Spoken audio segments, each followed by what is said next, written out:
சொந்தம் நீயேயானால் எனது சுமைகள் மாறிடும். எனது பலமே நீயேயானால் எனது பயமும் மாறிடும்.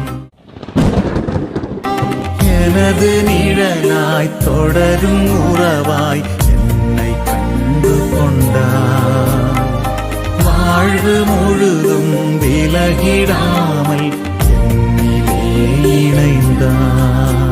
பிரேயர் வாரியர்ஸ் மினிஸ்ட்ரி இன்றைய வாக்குத்தத்தம் திருப்பாடல்கள் அதிகாரம் 111 இறைவார்த்தை 10. ஆண்டவரை பற்றிய அச்சமே ஞானத்தின் தொடக்கம். அவர் தம் கட்டளைகளை கடைப்பிடிப்போர் நல்லறிவு உடையோர்.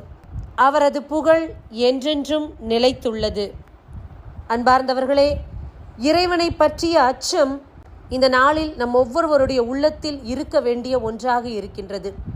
மனிதனை பார்த்து நாம் அச்சப்பட வேண்டாம். ஆனால் ஆண்டவருடைய கட்டளைகளையும் அவர் சொல்லக்கூடிய வார்த்தைகளை கடைப்பிடிக்க வேண்டும் என்ற அச்சம் நம்முடைய உள்ளத்தில் நிச்சயமாக இருக்க வேண்டும். இன்றைக்கு ஆண்டவருடைய கட்டளைகளை கடைப்பிடிக்கக்கூடிய ஒவ்வொருவருமே நிலைவாழ்வை அடைவார்கள்.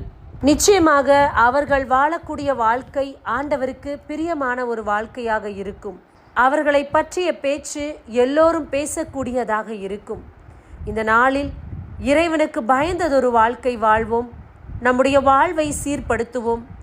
அவரையே நாடுவோம். நம்முடைய வாழ்வு வளமானதாக மாறும். ஆமேன். God bless you.